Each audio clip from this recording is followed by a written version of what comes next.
Welcome to the deep dive. We sift through sources, notes, research, basically anything you send us, and pull out the key insights.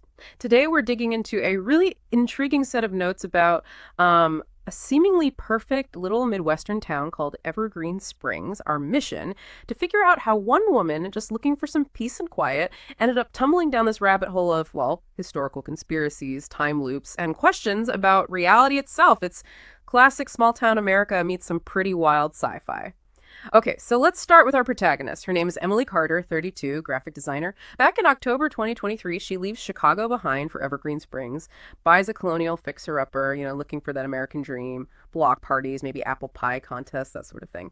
But the notes make it clear pretty fast her dream takes a sharp turn. We're going to unpack that moment things got bizarre, and how Evergreen Springs' charm hid something way stranger than, pies. Okay, let's unpack this. Yeah, and what's interesting from the research is how these small town stories, they promise simplicity, right? Yeah. But sometimes, like our sources show here, they hide the most complex stuff. Emily's story starts like that classic outsider moves to town situation, but the notes immediately add this unique high-stakes twist. It's not just gossip. And it kicks off with a phone call. So Emily's unpacking, finds this old rotary phone, attic drawer, wrapped in newspaper from the 50s. And the chilling part, according to these notes, the second she touches it, it rings. Even though it's totally unplugged. Just a whisper on the line says, Emily, then nothing. Unplugged. That's the detail that immediately signals something's off, isn't it? Totally. At first she thinks, okay, prank Halloween's coming up. She actually plugs it in thinking it's just like quirky old decor. But then midnight rolls around, it rings again. This time the voice says, don't trust the neighbors, Emily, they're watching. Then click. She pulls the plug out fast, mind racing. Like, who knew her name? House was empty for years. No caller ID, obviously. The original family, the Hargroves, no known living relatives. It's baffling. Right. Next morning, she tries to just shake it off. Goes to the diner on Elm Street, picture perfect small town vibe. Chats with Martha, the owner. And Martha leans in, kind of lowers her voice, says the Hargrove place has a spooky history. Emily asks what she means, and Martha mentions Old Man Hargrove. Apparently he was into weird stuff, like secret societies, hidden tunnels from Prohibition days. Says the house has echoes. Emily just sort of smiles politely, but leaving the diner, she notices people are definitely staring a bit too long. And this is where our research points to some key connections. The old phone, the 50s paper, the Hargrove history.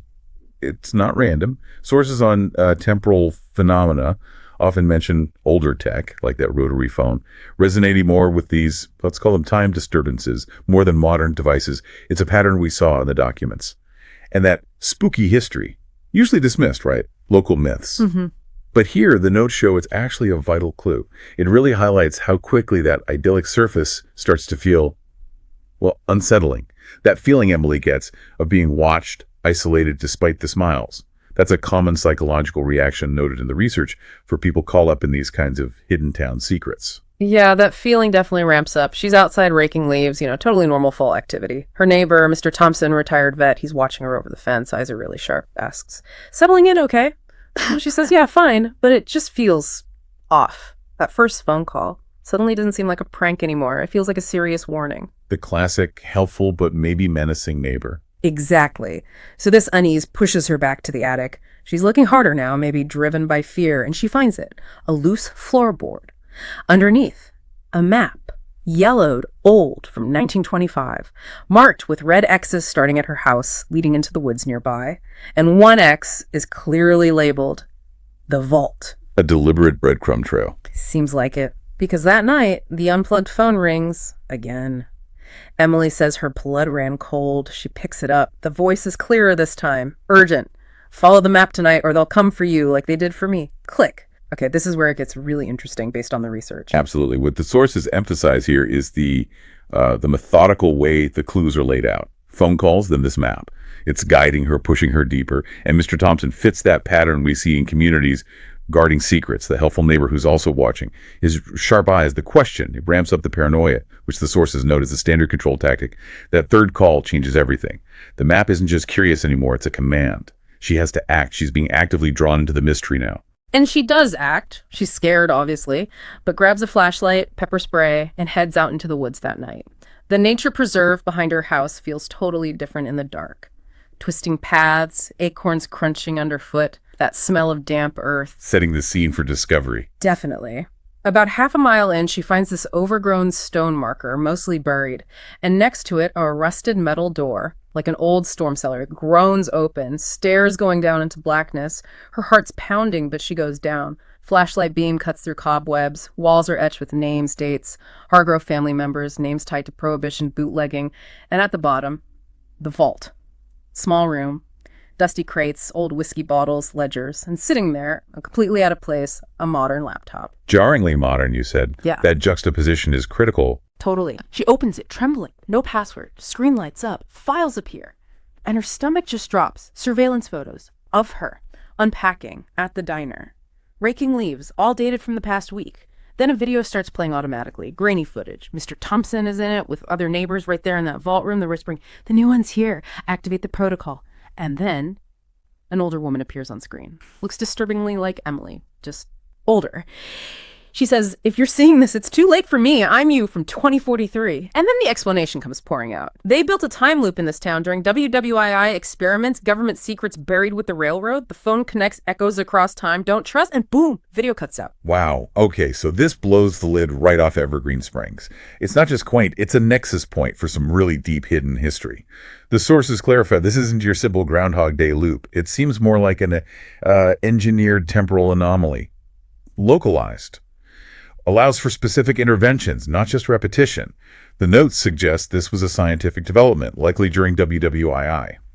Think clandestine research, maybe connected to early quantum physics, trying to manipulate time, probably needed remote sites, secrecy, like the Manhattan Project, maybe? Makes sense. The railroad connection would be key for transport and secrecy, too, and echoes across time. The sources describe that as like temporal bleed-through, information, maybe even bits of consciousness crossing timelines, especially through resonant objects like that phone. It completely changes the game. This isn't just local weirdness. It has, potentially, national security implications from decades ago. And just as she's processing all this, footsteps, above her, Thompson's silhouette appears at the top of the stairs. Oh, boy. He comes down slowly. That friendly neighbor thing, gone.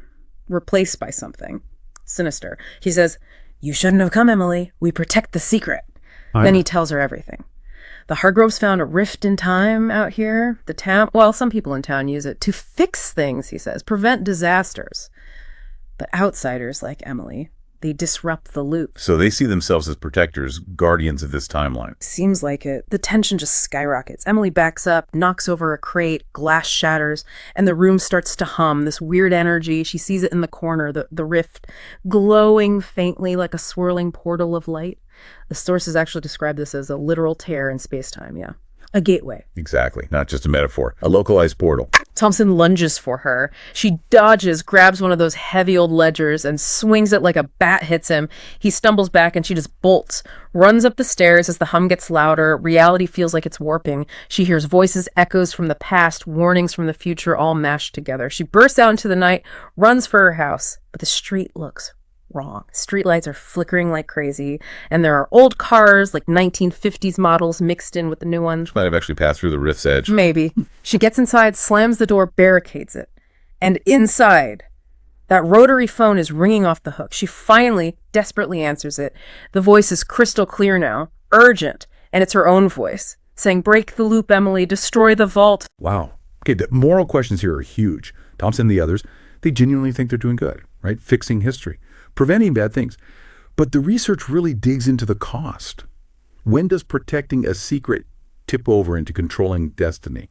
And who gets to make those calls? Who decides what needs fixing? It's that fundamental conflict. Individual freedom versus collective control, or what they perceive as the greater good. It's a theme that pops up a lot in the theoretical documents we looked at. And Emily facing her future self, receiving instructions from her future. That's classic temporal paradox territory, a self-causation loop. Powerful stuff. It really forces you, the listener, to ask, when does protection become control? Who decides? It's a heavy question. And Emily, well, she makes her decision. Dawn breaks. She goes to her garage, grabs gasoline, such a suburban tool for such a cosmic task, right? She heads back to the woods, and there's a crowd of neighbors watching her, silent, including Thompson. He yells, "You can't, it'll erase us all." But she doesn't hesitate. Pours the gas over the vault entrance, lights a match, whoosh, it goes up in flames. The ground shakes hard. There's a massive burst of light from where the rift was, and then it collapses. Gone. The decisive act. Totally. And instantly, things seem to snap back. The cars on the street are normal. The neighbors look around, blinking like they're waking up from a dream. Confused, Emily stands there, smoke rising, realizing Evergreen Springs wasn't just quaint. It was, as the sources say, a guardian of time, twisted by those old WWII-era secrets. She thinks she did it. She broke free. As she's walking home, feeling maybe relief, maybe just shock, her cell phone buzzes. Her actual modern phone text message, unknown number. It just says, well done, but the loop restarts tomorrow. Chilling. And that ending? It's ambiguous for a reason. Our sources on temporal mechanics suggest breaking these loops isn't usually clean. Did she really destroy it? Or just reset it? Or maybe her act of defiance just locked her into a new role within the loop. That text just pulls the rug out from under any sense of victory. It implies a system, a mechanism far bigger and more resilient than she realized, the knowledge she gained. According to the psychological profiles, it doesn't bring freedom. It brings this constant gnawing wariness. She knows too much. What a ride. Seriously, from just wanting small-town peace to fighting a time-bending conspiracy hidden under the surface, Emily's story, laid out in these notes, it really mixes that everyday Americana, the diner, the neighbors, the fixer-upper, with this intense sci-fi plot. Time loops, secret government stuff. It definitely makes you wonder about seemingly normal places, doesn't it? What secrets might be hiding just beneath the surface, maybe even in your own town or your own life? And that leaves us with a final thought to chew on. If a whole town can guard a time rift, if reality can be tweaked and reset by hidden hands, well, how much of your own life's story, your sense of moving forward in a straight line, is actually yours? How much might just be part of some larger, unseen loop, where maybe destiny isn't just fate, but something actively managed, like those Guardians tried to do in Evergreen Springs? Makes you think, doesn't it?